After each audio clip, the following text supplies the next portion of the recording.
The Grand Chamber of the Galactic Council on Chorus fell silent as Ambassador Lynn Arden approached the podium. 300 years had passed since humanity joined the interstellar community, yet Earth's representative still commanded attention. Not through intimidation or grandeur, but through a reputation built on reconciliation. Lynn looked across the chamber, her dark eyes meeting those of various species. She had negotiated peace in 3 interplanetary conflicts, each time finding the delicate thread of common interest hidden beneath layers of hostility. Today, however, she wasn't here to mediate someone else's dispute. She was here to challenge the very foundation of the Council's authority. Distinguished representatives, she began, her voice carrying the lilting accent of Earth's Southeast Asian regions. For 3 centuries, we have participated in this grand experiment of galactic governance. Earth Union has been a loyal member, contributing to scientific advancement, cultural exchange, and diplomatic initiatives. Several council members nodded. Earth's contributions were undeniable, even if humans were still considered relatively new to the interstellar stage. Yet we cannot ignore the suffering at the galaxy's edge, Lynn continued. Colonies established and then abandoned. Peoples transplanted and forgotten. Resources extracted with nothing returned. Murmurs rippled through the chamber. The Sovari delegation, towering bipeds with iridescent scales, shifted uncomfortably in their seats. Earth Union proposes the Self-Determination Accord. Lynn's voice strengthened. It establishes the right of all sentient communities to govern themselves, to control their resources, and to receive unconditional humanitarian aid when needed. The chamber erupted. The Sovari hegemony's representative stood abruptly, his scales flaring crimson. "This is unprecedented interference," he hissed. Earth Union has no jurisdiction in the Outer Rim territories. Those are protected dependencies under Council oversight. Protected? Lynn raised an eyebrow. The people of Zarian Reach haven't received medical supplies in 36 months. Aeron Station's water purification systems failed 2 years ago. These aren't distant statistics, they are lives.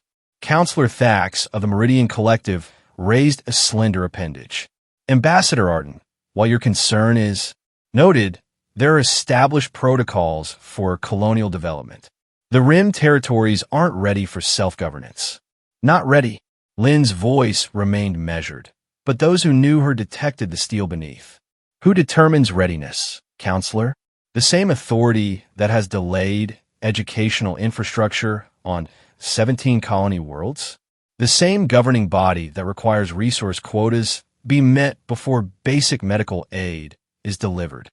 The council chair activated her speaking light. This session will adjourn for consultation.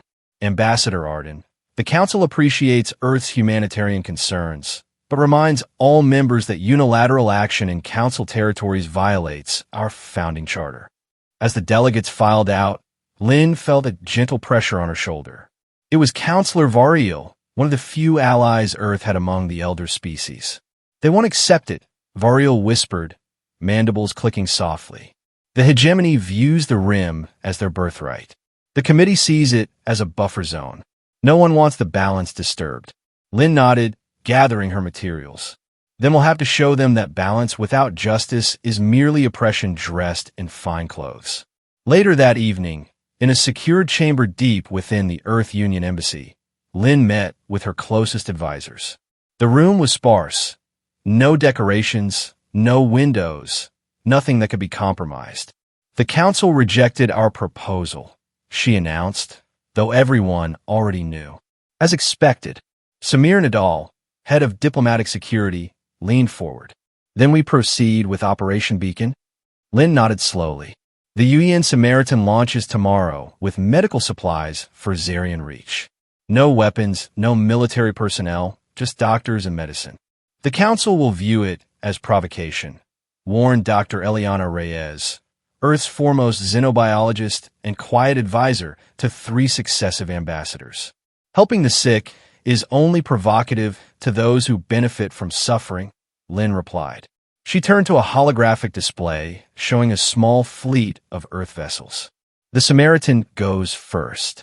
If it succeeds, we send aid to Aron Station next, then Vernak 4. Samir looked troubled. Ambassador, intelligence suggests the hegemony might attempt to block any unauthorized vessels entering their claimed territories.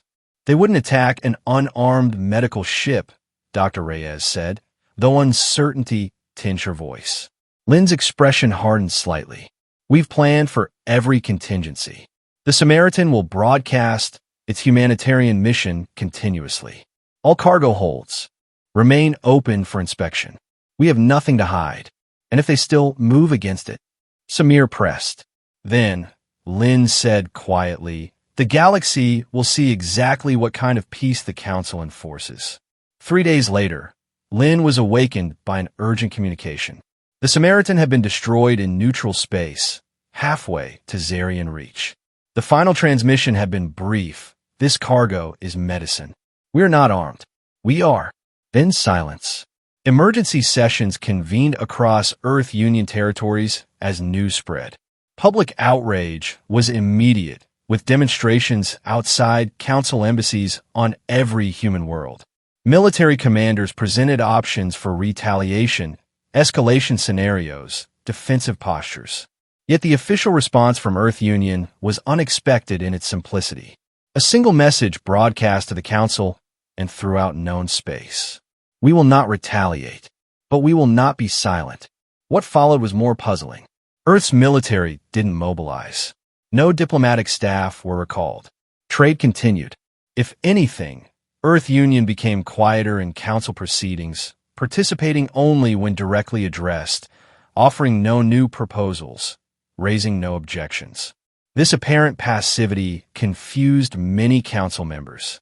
Some believed Earth had accepted its chastisement. Others suspected a deeper strategy. The Sovari hegemony, however, saw opportunity. The humans understand their place now, the Sovari ambassador declared during a closed Council session. Their adventurism threatened stability throughout the Rim. This unfortunate incident has restored proper order. Only Councillor Variel seemed troubled.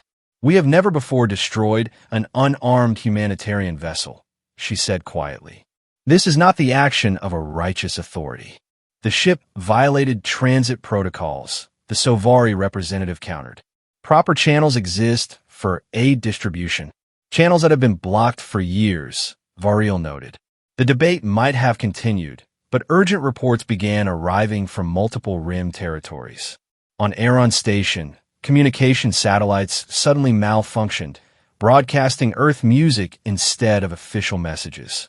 On Zarian Reach, agricultural drones reprogrammed themselves, planting Earth crops in precise patterns that, when viewed from orbit, spelled, "Remember the Samaritan." Most disturbing to Council authorities, populations that had been subdued for generations began showing organized resistance. Not through violence, at least not yet, but through coordinated non-compliance, information sharing, and small acts of defiance that strained colonial resources. This is Earth's doing, the Sovari ambassador insisted. They're inciting rebellion while pretending diplomacy. Investigations were launched, but found no evidence of Earth's involvement. No human agents, no transmissions, no weapon shipments. Yet the pattern was unmistakable. These were not spontaneous uprisings, but coordinated movements employing sophisticated resistance techniques. On Vernak 4, a major agricultural world under hegemony control, colonial authorities discovered an underground network called Echo Black. Local informants claimed it provided civilian defense training, communication security, and contingency planning. When authorities tried to arrest suspected members, they found empty meeting places and encrypted messages they couldn't decipher. 6 months after the Samaritan's destruction, the situation had escalated dramatically. Half the Rim territories were experiencing civil unrest. Council peacekeeping forces found themselves confronting populations that seemed to anticipate their every move, employing countermeasures that neutralized superior technology without direct confrontation. In a secure bunker beneath the Sovari embassy on Chorus, military commanders analyzed the disturbing patterns. It's as if they've all been trained by the same people, General Xarn growled. reviewing holographic battle assessments. But we found no evidence of outside coordination. Perhaps, suggested his intelligence chief, because the training happened before the Samaritan incident. The general's eyes narrowed. Explain. For 50 years, Earth has sent agricultural advisors to the Rim, medical personnel, educational consultants. What if some were actually military instructors? Not to lead rebellions, but to teach others how to lead themselves when the time came. That would mean they've been planning this for decades, the general said incredulously. Humans think in generations, the intelligence officer replied. Remember how long they waited before joining the council? They observe, they plan, they prepare. And they're very, very patient. Meanwhile, on Chorus, Ambassador Lynn Arden continued her diplomatic duties with impeccable professionalism. She attended functions, participated in trade negotiations, and maintained cordial relations with her counterparts. She never mentioned the Samaritan, never criticized the council's inaction regarding Rim territories, never indicated any connection to the growing unrest. But late one night, she slipped away from her security detail and made her way to an abandoned communication station in Chorus's old industrial district. The facility had once served as an emergency broadcast center before newer technologies made it obsolete. She activated the ancient equipment, calibrating it to a frequency few remembered existed. Taking a deep breath, she spoke into the transmitter. Last transmission from Earth. If this is how you answer peace, you'll regret this war. The message echoed across subspace, reaching the furthest corners of known territory. Within hours, it had been repeated on every world where humans had ever set foot, translated into hundreds of languages, written on walls, whispered in marketplaces. Before Lynn could leave the facility, Council security forces surrounded it. She offered no resistance as they took her into custody. Ambassador Arden, you are detained pending investigation into seditious activities, the security chief informed her. Lynn smiled faintly. I was simply sending a message. A message calling for war, he replied. No, she corrected. A reminder that war finds those who reject peace. The council convened an emergency session to address Lynn's arrest and the growing crisis. The chamber was noticeably emptier than usual. Many lesser powers had withdrawn their representatives, unwilling to take sides in what increasingly looked like an approaching conflict. Earth must be held accountable, the Sovari ambassador demanded. Their agent has confessed to orchestrating these rebellions. Ambassador Arden admitted to sending a message, not organizing a rebellion, Councillor Vario countered. And I would remind this body that it was the Council who first chose violence by destroying an unarmed medical ship. The debate grew heated, but was interrupted when alarms sounded throughout the complex. Reports flooded in from Vernac, 4, where the Council was constructing a major military outpost to control the spreading unrest. The outpost had fallen, not through conventional attack, but through a series of calculated strikes that defied military doctrine. Agricultural satellites had been repurposed as orbital mines, detonating when Council reinforcements arrived. Civilian robots had been reprogrammed to infiltrate security systems. Farming equipment had been converted into anti-aircraft weapons. Most shocking was the complete collapse of command and control. Communications jammed, leadership isolated, coordination impossible. This is Earth military doctrine, General Xarn insisted, addressing the Council remotely from his command ship. Asymmetric warfare. Target command structure, not forces. This is human special operations methodology. Yet still, not a single Earth military vessel had moved from its home territory. No human soldiers had been identified among the rebels. Earth Union continued its policy of diplomatic engagement while chaos spread across the Rim. The Council found itself in an impossible position. Military intervention was failing. Diplomatic isolation of Earth would alienate countless worlds that admired humanity's restraint. Economic sanctions would hurt Council worlds dependent on Earth trade more than Earth itself. We must negotiate, the Council chair finally declared. Open a channel to Earth Union leadership. After several attempts, they received a response. not from the civilian government, but from a military bunker beneath Earth's Arctic region. General Jalen Voss, who had assumed military authority after the mysterious disappearance of Chairman Midford, appeared on the Council's main communication screen. His expression was impassive as he listened to the Council Chair's offer of dialogue, ceasefire, and potential compromises regarding the Rim territories. When she finished, Voss responded with chilling simplicity. "You wanted silence. Now silence is all you'll get." The transmission ended. Within days, the carefully constructed hierarchy of the Galactic Council began to crumble. Military vessels dispatched to quell uprisings found their weapons systems mysteriously failing. Command ships lost contact with their fleets. Some commanders openly refused orders, citing violations of interspecies ethical protocols. On 17 Rim worlds, colonial authorities surrendered to local governance councils without firing a shot. These new governing bodies immediately established communication with each other, but, significantly, did not declare independence or pledge allegiance to Earth. Instead, they announced themselves as self-determining associates in a loose network of mutual support. After weeks in council custody, Ambassador Lynn Arden was liberated by an unknown group that bypassed advanced security systems with apparent ease. She was spirited away not to Earth, but to a distant star system. Beyond council influence, where she established a non-governmental humanitarian center that began coordinating aid to former Rim territories. The Sovari hegemony, facing internal dissent and military defections, withdrew from 6 contested regions, focusing on securing their homeworlds. The Council, its authority shattered, reformed as an advisory body with limited powers, primarily focused on facilitating trade and cultural exchange. Earth Union never officially acknowledged involvement in the Rim uprising. Its official position remained unchanged: support for self-determination, opposition to exploitation, commitment to peace. Military forces remained within Earth territory. Trade routes stayed open. Diplomatic relations continued. Yet throughout known space, a new understanding emerged. Earth did not need warships to change the galaxy. Its most powerful weapons were ideas, training, patience, and the courage to stand silent when others expected fear. In the great archives on Chorus, historians began documenting what would later be called the Silent Revolution.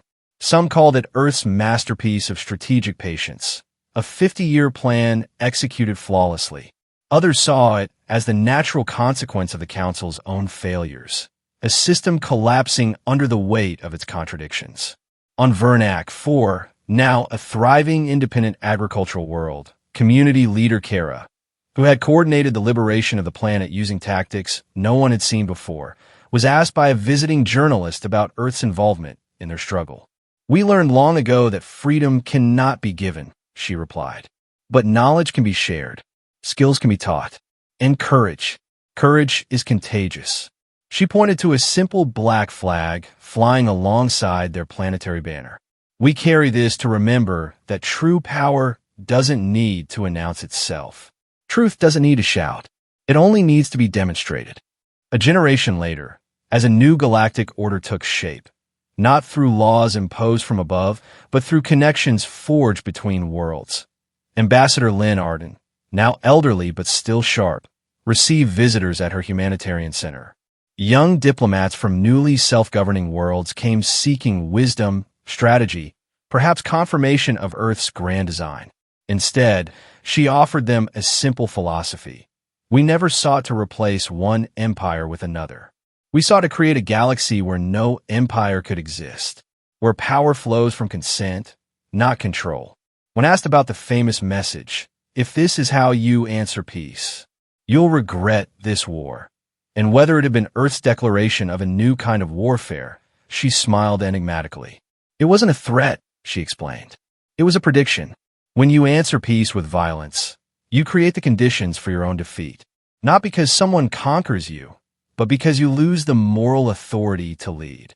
She looked out through the vast windows of the center at the stars beyond. "The Council thought we were planning rebellion when we sent doctors and teachers to the Rim. We weren't. We were simply living our values, sharing our knowledge. The rest happened because oppression always creates resistance, and knowledge makes that resistance effective. As twilight fell and her visitors departed, Lynn stood alone watching distant ships traverse the stars. Humanity had not conquered the galaxy. It had done something far more difficult. It had changed how power itself was understood. "You cannot rule those who know they should be free," she whispered to herself, echoing words her grandmother had once shared from Earth's long history of resistance and liberation. Among the countless stars, millions of beings now lived with that knowledge. Not because Earth had imposed it, but because, when faced with silence instead of submission, the old powers had finally been forced to listen.